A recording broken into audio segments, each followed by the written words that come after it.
नमस्कार दोस्तों, मेरे YouTube चैनल बिजनेस टॉक पर आपका स्वागत है। जैसा कि आप जानते हैं, मैं आपके लिए नया बिजनेस आइडिया लेकर आता हूं। ठीक उसी तरह फिर से एक नया बिजनेस आइडिया लेकर आज हम बात करेंगे flower production and sale business idea पर। अगर आपके पास कोई प्लॉट है, खेत है, या फिर आपके पास 2 बीघे, 3 बीघे, 4 बीघे या 5 बीघे, अगर आपके पास कम से कम जमीन भी है, तब भी आप इस बिजनेस को कर सकते हैं। बस इसमें ये रहेगा कि अगर आपके पास मान लीजिए कम जमीन होगी तो आप कम फ्लावर का प्रोडक्शन कर पाएंगे, ज्यादा जमीन होगी तो ज्यादा प्रोडक्शन कर पाएंगे। ये रहेगा कि आपकी जो अर्निंग होगी वो उसके प्रोडक्शन के हिसाब से रहेगी। जैसे कि मान लीजिए अगर आपके पास 2 बीघे, 3 बीघे, 4 बीघे, ये ज्यादा जमीन पर अगर आप करना चाहते हैं तो आप इसे फुल टाइम भी कर सकते हैं। अगर आपके पास कोई प्लॉट वगैरह है, मान लीजिए 1000 स्क्वायर फीट है या 2000 स्क्वायर फीट है, तो उसके हिसाब से आप इस बिजनेस को कर सकते हैं। अब चलिए बात करते हैं कि आप इसमें कौन कौन से प्लांट्स लगा सकते हैं। तो आप इसमें गेंदा लगा सकते हैं, गुलाब लगा सकते हैं, कनेर लगा सकते हैं, रात रानी लगा सकते हैं।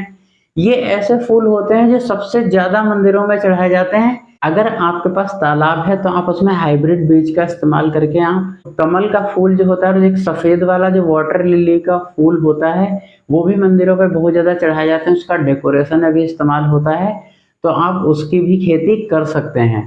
इसके अलावा बहुत सारे ऐसे डिफरेंट टाइप्स के फ्लावर्स आते हैं जो कि कपल्स यूज करते हैं। इसके अलावा बहुत सारे ऐसे मल्टी कलर्ड फ्लावर्स होते हैं जो हाइब्रिड बीज से तैयार किए जाते हैं। इनको जो है शादियों, पार्टियों में, गाड़ियों को सजाने के लिए इस्तेमाल किया जाता है, या बहुत बड़े बड़े जो इवेंट्स होते हैं उसमें बड़ी संख्या में इनका इस्तेमाल किया जाता है। हाइब्रिड बीज से जो फ्लावर्स ग्रो होते हैं वो बहुत ही सुंदर दिखते हैं। तो हाइब्रिड बीज का इस्तेमाल करके भी आप बहुत सारे डिफरेंट टाइप्स के फ्लावर्स की कल्टीवेशन कर सकते हैं। तो आप इस तरीके से हाइब्रिड बीज का इस्तेमाल करके आप कम जमीन पर ज्यादा से ज्यादा फूल ग्रो कर सकते हैं और उससे बहुत बड़ा बिजनेस क्रिएट कर सकते हैं। इसके अलावा मंदिरों पर बहुत सारी चीजें चढ़ाई जाती हैं, जैसे कि आप बेलपत्री के पेड़ लगा सकते हैं, आप धतूरे की भी खेती कर सकते हैं, क्योंकि धतूरा शिव मंदिर पर सबसे ज्यादा चढ़ने वाला फल होता है। इसे आप लगा करके, और ये काफी ज्यादा कॉस्टली भी बिकता है, इसे 20 रुपए से लेकर के 30 रुपए तक दुकानदार बेचते हैं। तो आप धतूरे की खेती भी कर सकते हैं। इसके साथ साथ आप भांग भी लगा सकते हैं, क्योंकि भांग भी बहुत ज्यादा सेल होती है। तो आप धतूरा है, भांग है, बेलपत्री है, तो इस तरीके से आप बहुत सारी चीजें लगा सकते। इसके अलावा आप तुलसी का प्लांट भी लगा सकते हैं, क्योंकि तुलसी का प्लांट जो है लोग खरीद के अपने घरों में खूब लगाते हैं। तो फूलों की खेती के साथ साथ आप तुलसी के प्लांट की भी खेती कर सकते हैं और तुलसी के प्लांट को बेच सकते हैं। तो यहाँ से भी आप एक प्रॉफिट जनरेट कर सकते हैं। तो इस तरीके से आप डिफरेंट टाइप्स के मंदिरों पर चढ़ने वाले फ्लावर्स, डेकोरेटिंग फ्लावर्स, और भांग, धतूरा, बेलपत्री है, तुलसी का प्लांट है, इस तरीके से आप बहुत सारी पूजा से संबंधित और डेकोरेशन से संबंधित बहुत सारी चीजों की आप खेती कर सकते हैं और एक बहुत बड़े पैमाने पर फूलों का प्रोडक्शन करके आप एक बड़ा सा बिजनेस क्रिएट कर सकते हैं। अब चलिए बात करते हैं कि इन फ्लावर्स को आप बेचेंगे कैसे, आप पैसा कैसे कमाएंगे। तो इसका जो सबसे पहला स्टेप है वो ये है कि आपके क्षेत्र में जितने भी मंदिर हैं, बड़े छोटे जो भी मंदिर हैं जहां पर ज्यादा भक्त आते हैं, तो वहां पर आप अपनी फ्लावर स्टॉल स्टार्ट कर सकते हैं। तो एक तो आप अपने शहर में अपनी खुद की फ्लावर स्टॉल स्टार्ट कर सकते हैं, और उसके आसपास के जो छोटे मोटे कस्बे हैं, जो शहर है जहाँ पर शिव मंदिर हैं और बहुत सारे ऐसे मंदिर हैं जहाँ पर लोग बड़ी संख्या में आते हैं, तो ऐसी जगहों पर आप अपनी खुद की स्टॉल स्टार्ट कर सकते हैं। तो वहां से आप इन फ्लावर्स को बेच सकते हैं। इसके अलावा आप फ्लावर डेकोरेशन शॉप भी खोल सकते हैं, और फ्लावर डेकोरेशन शॉप के माध्यम से आप गाड़ियां सजा सकते हैं। जो भी शादी पार्टी वगैरह होती है आप उनमें फ्लावर्स को दे सकते हैं, सजावट के लिए जा सकते हैं। इसके लिए हो सकता है आपको 1-2 एम्प्लॉयज की जरूरत पड़े, तो आपको जब भी किसी इवेंट में जाना हो तो साथ में आप 1-2 एम्प्लॉयज भी ले जा सकते हैं, उसके अलग से पैसे चार्ज कर सकते हैं। तो इस तरीके से आप अपनी फ्लावर डेकोरेशन की शॉप डिफरेंट शहरों में खोल सकते हैं। जैसे कि आपने मान लीजिए अपने शहर में खोली, तो आपके आसपास के जो शहर हैं उनमें भी आप अपनी फ्लावर डेकोरेशन की शॉप खोल सकते हैं।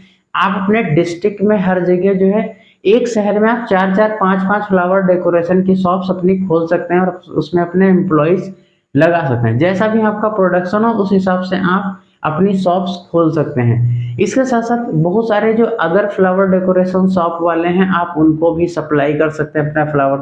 इसके अलावा आपके शहर में या आपके आसपास के शहरों में जो फ्लावर डेकोरेशन के शॉप्स हैं उनको आप अपने फ्लावर सप्लाई कर सकते हैं, उनको कन्विंस कर सकते हैं, आप बता सकते हैं कि हम बहुत बड़ी संख्या में फ्लावर का प्रोडक्शन करते हैं, तो आप बाहर से ना मंगा करके आप डायरेक्ट हमसे खरीद सकते हैं, हम आपको उचित प्राइस में फ्लावर्स देंगे।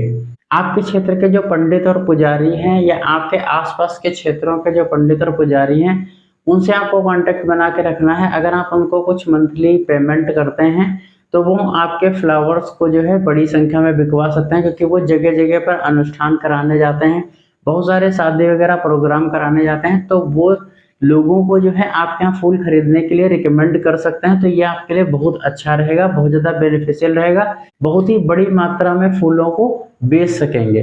तो फूलों की सेल बढ़ाने का एक और तरीका है कि आप अपने क्षेत्र में, अपने आसपास के क्षेत्रों में जो मंदिर होते हैं उनकी संख्या को बढ़ा सकते हैं। इसके लिए आप छोटे छोटे मठ बनवा सकते हैं, छोटे छोटे मंदिर बनवा सकते हैं, जिसमें आप भगवान शंकर की जो शिवलिंग होती है उसकी स्थापना कर सकते हैं। तो इससे क्या होगा कि भगवान शिव के जो मंदिर होते हैं उनमें लोग फूल, बेलपत्री है, धतूरा है, भांग है, ये सब चीजें ज्यादा चढ़ाते हैं, तो इससे आपकी सेल बढ़ेगी। इसके साथ साथ जैसे कि जो पुराने मंदिर पड़े हुए हैं, जो डैमेज मंदिर पड़े हुए हैं, उनको आप फिर से रिकंस्ट्रक्ट करा सकते हैं, डेंट पेंट करा सकते हैं, पुट्टी करा सकते हैं। अगर आप उसमें थोड़ा सा डेकोरेशन करा देंगे तो उनमें फिर से पूजा पाठ स्टार्ट हो जाएगा और आपकी फूलों की जो सेल वगैरह होगी वो भी बढ़ जाएगी। तो इस तरीके से आप नए मंदिर बनवा करके और जो पुराने डैमेज मंदिर हैं उनको रिकंस्ट्रक्ट, रीडेकोरेट करा करके आप अपने फूलों की सेल बढ़ा सकते हैं। जो भी पूजा की सामग्री आप बेचते हैं उनकी सेल आप बढ़ा सकते हैं। तो एक बहुत ही अच्छा तरीका रहेगा, तो इस पर आप विचार कर सकते हैं। इसके साथ साथ आपको इवेंट्स पर बहुत ज़्यादा ध्यान देना है। जैसे कि अगर कोई रिलीजियस इवेंट हुई है तो उसमें फूलों की जरूरत पड़ती है, कोई भी वेडिंग इवेंट्स है तो उसमें भी बहुत ज़्यादा फूलों की जरूरत होती है। लोग डेकोरेशन कराने के लिए भी फ्लावर डेकोरेशन वालों को बुलाते हैं। तो जैसे कि जो इवेंट्स होते हैं उसमें बहुत अच्छा चांस रहता है, बड़े बड़े ऑर्डर्स मिल जाते हैं, तो वहां पर फूलों को आप बड़ी मात्रा में ले जा करके डेकोरेशन का काम कर सकते हैं और अच्छा पैसा कमा सकते हैं। तो इस तरीके से जो इवेंट्स हैं, फेस्टिवल इवेंट्स हैं, वेडिंग इवेंट्स हैं, रिलीजियस इवेंट्स हैं, तो इन इवेंट्स का आपको ध्यान रखना है। ऐसे इवेंट्स पर, त्योहारों पर आप बहुत ज़्यादा सेल कर सकते हैं। लोगों से कांटेक्ट बना के रखना है। अगर आप चाहें तो छोटे छोटे पैम्पलेट्स या विजिटिंग कार्ड के जरिए लोगों को जो है बता सकते हैं, लोगों को कन्विंस कर सकते हैं। आप होर्डिंग वगैरह भी लगा सकते हैं, अपने क्षेत्र में इसका ऐड कर सकते हैं कि मैं बड़ी संख्या में फूलों का प्रोडक्शन करता हूं, तो आप हमारे यहाँ से डिफरेंट डिफरेंट टाइप्स के बड़ी संख्या में फूल खरीद सकते हैं। आप पूजा से संबंधित सभी तरह की चीजें और फूल खरीद सकते हैं। तो इस तरीके से आप अपने बिजनेस के दायरे को बढ़ा सकते हैं। आप अपने जो फ्लावर डेकोरेशन के शॉप्स हैं वो अपने क्षेत्र में, अपने आसपास के क्षेत्र में, अपने आसपास के डिस्ट्रिक्ट्स तक फैला सकते हैं और अपने आसपास के डिस्ट्रिक्ट्स तक जो फ्लावर डेकोरेशन वाले होते हैं उनको बड़ी संख्या में फूल सप्लाई कर सकते हैं। तो इस तरीके से आप अपने बिजनेस के दायरे को बढ़ा सकते हैं। तो अगर आपको ये बिजनेस आइडिया पसंद आया हो तो वीडियो को लाइक करिएगा, शेयर करिएगा। ऐसे बहुत सारे बिजनेस आइडियाज पाने के लिए चैनल को सब्सक्राइब करिएगा। मिलते हैं नेक्स्ट वीडियो में, तब तक के लिए नमस्कार।